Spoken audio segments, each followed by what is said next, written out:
Hello and welcome to a week 9 edition of Establish the Bets. My name is Adam Levitan. Each and every Friday night this year, I am joined by the one and only Matthew Davidow of Deck Prism of the Huddle to talk all things betting, sides, and totals for this season.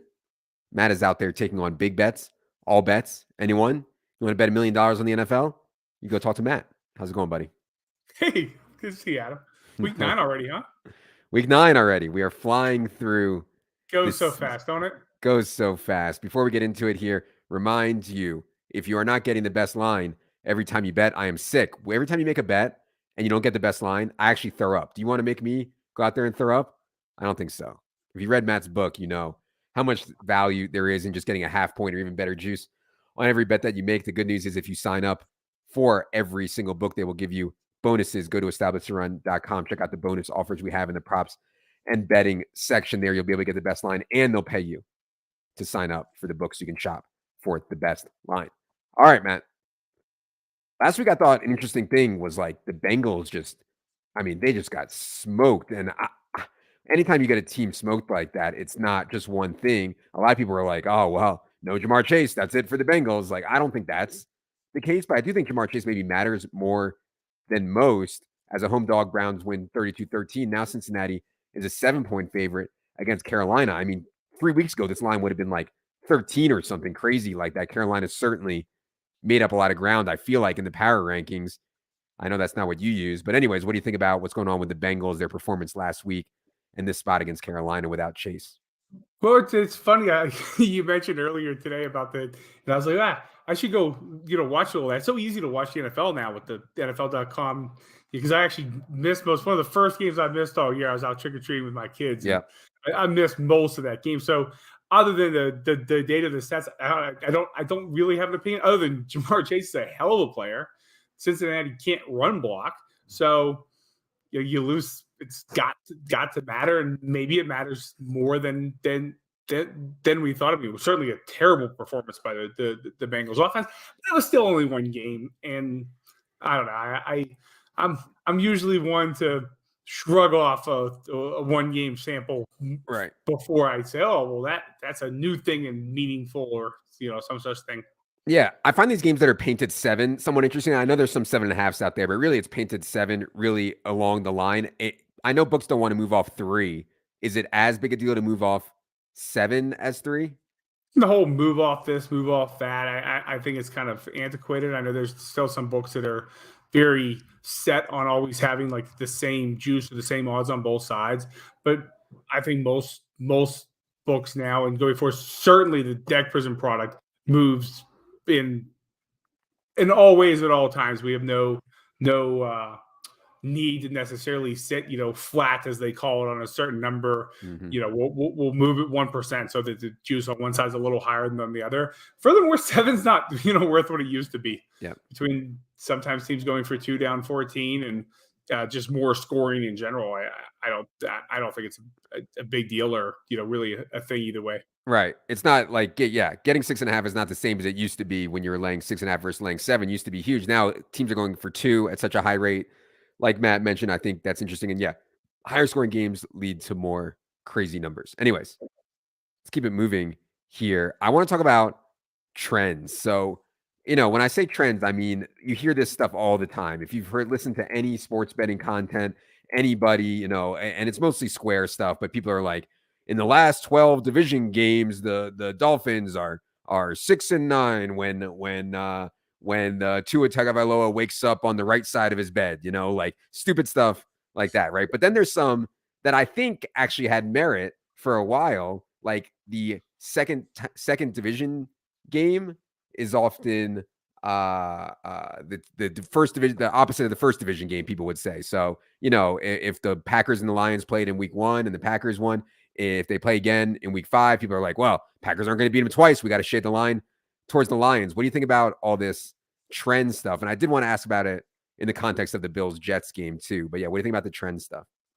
Well, it's funny. It's such a good question, a good thought, especially as things have changed over the years. And I remember one of one of the first content pieces really that I was ever exposed to sports betting wise when I was in high school. This was like, early to mid 90s. And there was a guy, he'd be on the radio all the time. I want to say his name was Mark Lawrence. I'm not 100% sure the first name. This is not prepared. I just thought of this as you were telling me. It was something Lawrence for sure. And he'd be on every Friday night, and he had every trend in the book. If I remember right, it wasn't that I so much believed that the trends that he would mention matter, but it was just also interesting. To me, it was such a cool way of thinking about sports, which I loved, and adding analytics to sports. And it was like, yes, this is what I want to, do. Which is kind of sounds funny here, 30 years later. But yeah, so one of my very first content exposures was the trends. Now, I think there's a lot of trends that used to be worth something because what they were really finding was accidental, call it holes in the market. Say, the East Coast team doing well on the 10 a.m. starts versus the West Coast team. Things where there was really something to it underneath. Mm-hmm. Nobody really knew what, but there was enough data that people were like, shrug, let's go for it. We were talking about the Jets-Buffalo game, like you mentioned. Used to be division games. And honestly, our model, I think, still has a slight, like we have a lever for this, where the more the teams know each other, the more important the game is, the slower they'll tend to play. The more likely they are to maybe call a one-player punt on an early 4th and 1. And you would see there was definitely a stat where interdivision games went under more than 50%. But there's also a lot of that stems from when winning the division really meant something, a complete buy toward, to just a way better chance of making the playoffs. There was one point where you couldn't even really make the playoffs without winning the division. That went into those trends. Now the division's much less important. Also, the teams are much more familiar. The average career length of the players is lower. The average coaching's lower. Everything. There's also a reason I think the home field advantage has gone down. And anymore, I don't think it matters. Division, non-division, I think it probably doesn't matter much. And the same is probably true with the home dogs. The market's so sharp now. Honestly, there's a lot of money on the Jets, and people like the Jets. I don't like the Jets. Right. We lean Buffalo, and certainly whatever the trend is not. There's no trends in our models whatsoever. If I see a trend that could be interesting, what I try to do is figure out, okay, what is the root cause of this trend, if anything? And then I dig into that, and I try to include that as an input to our simulations and models, not really the trend itself. So specifically on the Bills-Jets game, I'm actually surprised that this line is going the other way, because I figured the public would be all over the Bills. You said there's a lot of Jets money. Is this Jets money sharp that's coming in? Because I saw 12 and a half. The public doesn't move the line. Look at Tennessee how many? Sorry, I didn't mean to cut you off there. No, go ahead. I was going to say that. Look at Tennessee, Georgia. You open up Twitter and literally, 95% of the bets on Tennessee. Meanwhile, the line's only moved up. It's only going to go up. Right. That line should be like 13, 14. Doesn't matter how many 10 and even thousands of dollar bets come in from accounts that are, just generally losers. Books don't move off that. Books move off people that win, and people that win. So thus far, betting the Jets. People who win are betting Georgia. Now, we've talked about this, and it will kind of hold the lineup, especially when nobody's betting anything.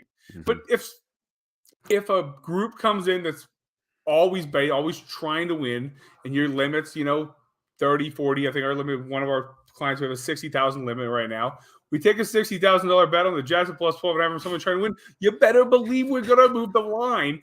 And then when people start laying 11.5, if that even happens, which it really doesn't on a Thursday, Friday, that actually comes in on Sunday, mostly an hour before the game, then yeah, it'll move back up. But if you like the Jets, if you want to follow this sharp money on the Jets, which I wouldn't blame you for a second, by far, we talked about this, the best thing to do. Wait till Sunday morning. Make sure to have lots of accounts. Open out of beta line screen. Use the ETR tools. Find the very best price. And in this case, you should be able to get some good prices on the Jets, close to post. Not that I'm necessarily recommending that, but if you're going to bet the Jets, that's when to bet it. Yep, totally agree. But yeah, I was a little bit surprised at this line. I thought, Buffalo is a 10-point favorite against the Packers. I thought they'd be, closer to 13 or 14 against the Jets, even on the road. But I thought the division stuff had something to do with it. Speaking of the division stuff, Seattle, Arizona played, what was that like? In week 6, Seattle won 19-9. Second time through the division here. Now Arizona is favored by 2 against Seattle. There are some 2.5s out there, some 1.5s. How do you think about this game? And do you think there's anything built in here about second time through division stuff? Not really. Again, it's interesting that we had a listener last week that pointed out the Arizona -3.5 being. He was recommending taking the 3.5 on Seattle, and I want to definitely, and I was like, I think that line will be about 3. It's clearly way less than 3, and I don't think anything Seattle or Arizona did last week really played into it. He was definitely right. He correctly pointed out what was a great example of a good look ahead bet to take in the Seattle +3.5, because I don't think this line's going anywhere. We lean Arizona a little bit, but I think this line's staying where it's at, basically. Okay. The Tennessee Kansas City line is interesting because I actually don't know if Tannehill is playing or not in this game. Do you think that this line is middled for a Tannehill Willis line? Because God, I don't know if you saw Malik Willis last week, Matt, but I mean, if Malik Willis starts and they get behind, they could lose by 50. I mean, what are they going to do? You know what I mean? Yeah. So I don't know. What do you think about this line right now? There's 12.5s, there's 13s. That's kind of a Willis line to me, no? I mean, I do see. Well, I mean, I've commented about how bad Willis is before. It certainly feel that way. I honestly, I think this line's a touch low, even if Tannehill plays. The Chiefs are, by our measures, a lot better than Tennessee. Now, Tennessee's beaten them, I think, 5 straight. You mentioned trends. Yeah. Tennessee's won 5 straight times. I actually do think that's playing into this number. But this is also really small market based on the whole Tannehill questionable thing. You always ask me, and I always have an opinion out of it. Honestly, I don't know. Yeah, no, and that's interesting that you think that even with Tannehill, this line is too short. Do you think the Andy Reid bye stuff? Speaking of trends, everybody knows the Andy Reid bye record. Like Andy Reid out of a bye is never lost. He's 100-0 out of a bye, and all this. Not public is on that one for sure. Do you think that actually matters here? That might actually be a real thing. Like coaches can get their teams more ready to play out of a bye than others. No. Well, I mean, we saw him after with an extra couple of days. Now, here's my question about this.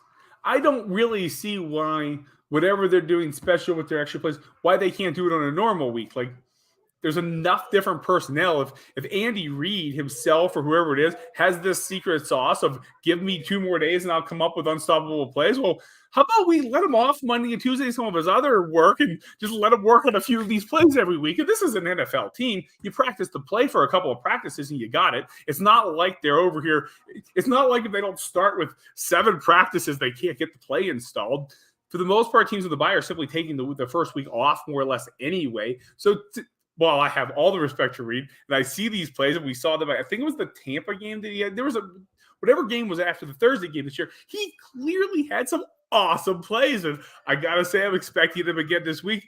I don't understand why he can't try them every week and why it takes the extra week for him to do so. But these are things that I'll probably die without knowing. The Miami-Chicago total is 45.5. I didn't really have an opinion on it, but I don't know if you're familiar with the narrative out there. I don't even know if it's a narrative.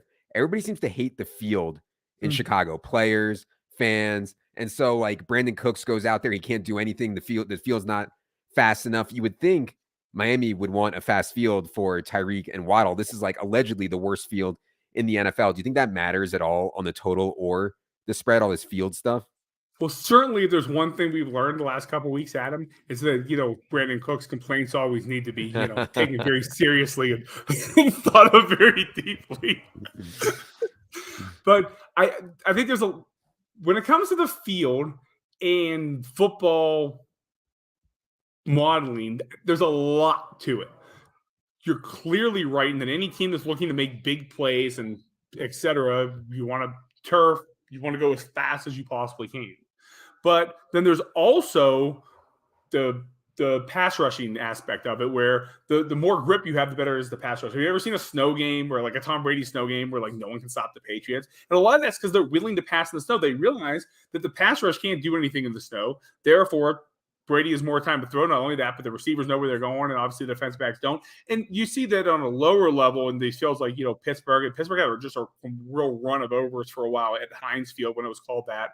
And, maybe Soldier Field, the same thing. So I think it's complicated. And I don't think it makes a large difference on the total, honestly. Like a small difference, yes. A large difference, no. I'm actually surprised this total's low. And there's people going under it. I think the Bears are a dead over team at this point, and obviously the Dolphins are all blitz and throw the ball to a couple of real game, big play receivers. Yeah. I'm surprised it's total so low. The dome stuff for totals, I think is interesting too. I'm sure there's an input in your model for dome versus outside. Obviously, is it how much should people be weighting the dome stuff? I guess. Do you think, or do you think it's overweighted the games in Not much, domes? which is, I mean, I guess kind of my point. I mean, the weather, and that's how I would consider the dome, is definitely a factor. The more wind there is, the colder it is. It affects kicks mainly. A lot of times we see that there's a lot of windy games in college football this week, which is interesting in that I don't think the wind really has much effect on the plays, but the wind and the rain in particular, it makes teams play slower. It makes coaches call more run plays.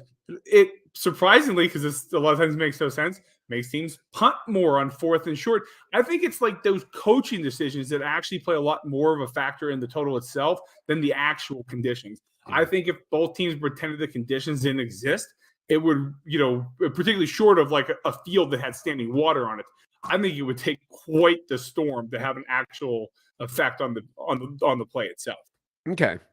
Two more small things here I want to ask about. The first is the Monday night game, the Mark Andrews stuff. Mark Andrews is questionable. I can't believe I'm saying this, but I feel like for a tight end, Mark Andrews might matter more than like any tight end in the league. Obviously, Kelsey matters a ton too. It's just with the state of Ravens pass game, I kind of think Mark Andrews is going to end up sitting here. Am I overreacting to how much Mark Andrews matters to the line? And have you seen any money come in on this Ravens Saints game yet? I